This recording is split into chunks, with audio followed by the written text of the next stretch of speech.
నమస్తే, welcome to editor analysis. Jogi Ramesh మాటలు చూస్తే కోటలు దాటుతాయి. మైకుల ముందు సమాజాన్ని ఉద్ధరించే వాళ్ళ మాట్లాడుతుంటారు. జగన్ కళ్ళల్లో ఆనందం కోసం తన స్థాయిని కూడా మర్చిపోయి చంద్రబాబు, పవన్ కళ్యాణ్ని తిడుతుంటారు. ఎమ్మెల్యేగా, మంత్రిగా పనిచేసి ప్రజా జీవితంలో ఉన్న జోగి రమేష్ అందరికీ ఆదర్శంగా ఉండాల్సింది పోయి అదనపు కట్నం కోసం కోడల్ని వేధించడం ఎంత దారుణం అంటూ సోషల్ మీడియా హోరెత్తిస్తుంది. మరి ఇలాంటి వాళ్ళు రాజకీయాల్లో ఉండడానికి అర్హులా అంటూ కూటమి శ్రేణులు ప్రశ్నిస్తున్నాయి. నిప్పు లేనిదే పొగ రాదు అంటారు. జోగి రమేష్ కోడలు మేఘన చేసిన ఆరోపణలు, ఆమె రాసిన లెటర్ చూస్తే తనను ఎంతగా ఇబ్బంది పెట్టారో అర్థమవుతుంది. ఏ ఆడపిల్ల కూడా తన జీవితాన్ని నవ్వుల పాలు చేసుకోవాలని అనుకోదు. ఎంతగా నలిగిపోయి ఉంటే, ఎంతగా మానసిక క్షోభకు గురై ఉంటే మేఘన ఇలా బయటికి వచ్చి తన గోడు చెప్పుకుంటుంది. భర్త మీద, మామ జోగి రమేష్ మీద, అలాగే జోగి కుటుంబ సభ్యుల మీద మేఘన చేసిన ఆరోపణలు చూస్తే ఆమెను ఎన్ని చిత్రహింసలు పెట్టారో ఇట్టే అర్థమవుతుంది.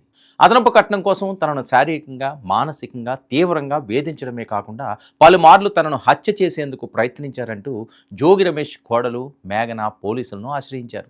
ఈ మేరకు ఆమె ఇచ్చిన ఫిర్యాదులో వెల్లడించిన తీవ్ర ఆరోపణలు, సంచలన విషయాలు రాష్ట్ర వ్యాప్తంగా చర్చనీయాంశంగా మారాయి. జోగి రమేష్తో పాటు ఆయన కుటుంబ సభ్యులపై కోడలు మేఘన తీవ్ర ఆరోపణలే చేశారు. పోలీసులకు ఇచ్చిన ఫిర్యాదులోని వివరాల ప్రకారం 2025 మే 28న సూర్యాపేటలో జోగి రమేష్ కుమారుడు జోగి రాజీవ్తో మేఘనకు వివాహం జరిగింది. పెళ్లి కానుకగా 5 కోట్లు, 1.5 కిలోల బంగారం, 10 కిలోల వెండితో సహా పలు విలువైన బహుమతులు ఇచ్చిన భర్త, అత్తమామలు తనను వేధింపులకు గురి చేశారని ఆమె ఆరోపించారు. అదనంగా మరో 5 కోట్లు, ఫార్చునర్ కారుతో పాటు అత్తగారికి, ఆడపడుచులకు వజ్రాల నగలు కావాలంటూ ఒత్తిడి తెచ్చారని పేర్కొన్నారు. తన పేరిట ఉన్న ఆస్తులను భర్త పేరుతో బదలాయించాలని వేధించారని, అందుకు అంగీకరించకపోవడంతో తనపై పలుమార్లు హత్యాయత్నాలు జరిగాయని మేఘన ఆరోపిస్తున్నారు.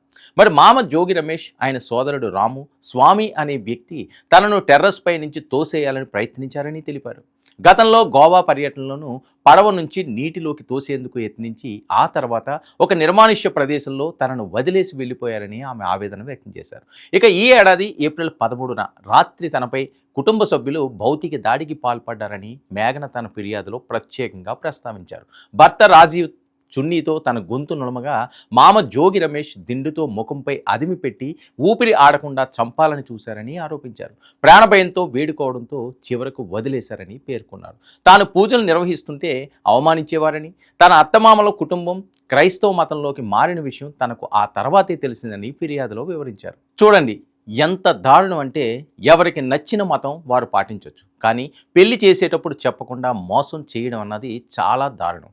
అసలు క్రైస్తవం తీసుకుని ఆ విషయాన్ని చెప్పకుండా దాచిపెట్టి పెళ్లి చేయడంలో చీటింగ్ కేసు కూడా నమోదు చేశారు పోలీసులు. ఇక అత్యంత దారుణమైన విషయం ఏంటంటే, ఇంకో భయంకరమైన విషయాన్ని కూడా దాచిపెట్టి ఆడపిల్ల వాళ్ళకి చెప్పకుండా తన కొడుకుకు పెళ్లి చేశాడు జోగి రమేష్. అదేంటంటే, జోగి రమేష్ కొడుకు రాజీవ్ దాంపత్య జీవితానికి పనికిరాడని కోడలు మేఘన తన ఫిర్యాదులో ప్రస్తావించడం ఇప్పుడు సంచలనంగా మారింది. ఒక ఆడపిల్ల గొంతు కోయడమే అవుతుంది ఇది. మరి ఎవరు ఎలా పుట్టాలన్నది ఆ భగవంతుడి నిర్ణయం. కానీ ఫిజికల్గా అంతా సవ్యంగా ఉన్న ఒక అమ్మాయి తనలాగే శారీరకంగా అంతా సవ్యంగా ఉన్న అబ్బాయినే పెళ్లి చేసుకోవాలని కోరుకుంటుంది. కానీ ఈ విషయంలో తన కొడుకు లోపాన్ని దాచిపెట్టి ఒక ఆడపిల్ల గొంతు కోయడం అంటే జోగి రమేష్ను దారుణంగా శిక్షించాలన్న డిమాండ్ సర్వత్రా వినిపిస్తుంది.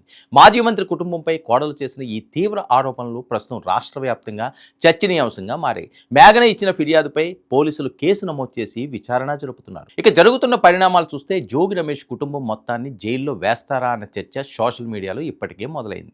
మేఘన ఇచ్చిన ఫిర్యాదును సమగ్రంగా పరిశీలించిన ఇబ్రహీంపట్నం పోలీసులు తక్షణమే స్పందించారు. అయితే మాజీ మంత్రి జోగి రమేష్, ఆయన సోదరుడు జోగి రాము, భర్త జోగి రాజీవ్, వీరితో పాటుగా కుటుంబానికి చెందిన 11 మందిపై వివిధ సెక్షన్ల కింద కేసులు కూడా నమోదు చేశారు.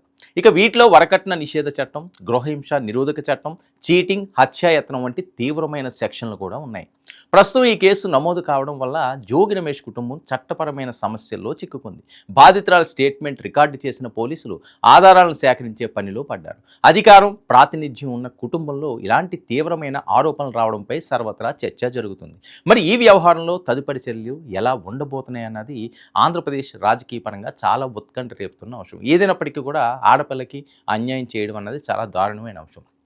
మరి జోగి రమేష్ కుటుంబం ఎందుకు ఈ రకంగా ప్రవర్తించిందో, ఇందులో వాస్తవాలు ఏంటో, సోషల్ మీడియాలో వస్తున్న అంశాలు కథల కథలుగా వింటున్న అంశాలు ఎంతవరకు నిజం, మరి వాళ్ళ కుటుంబ పరిస్థితి ఎలా ఉండబోతుంది, జోగి రమేష్ రాజకీయ భవితవ్యం ఎలా ఉండే అవకాశం ఉంది, ఇది జరుగుతున్న చర్చ. చూద్దాం ఏం జరుగుతుందో. ఇది ఈనాటి ఎడిటర్ అనాలిసిస్. చర్చ 99 న్యూస్.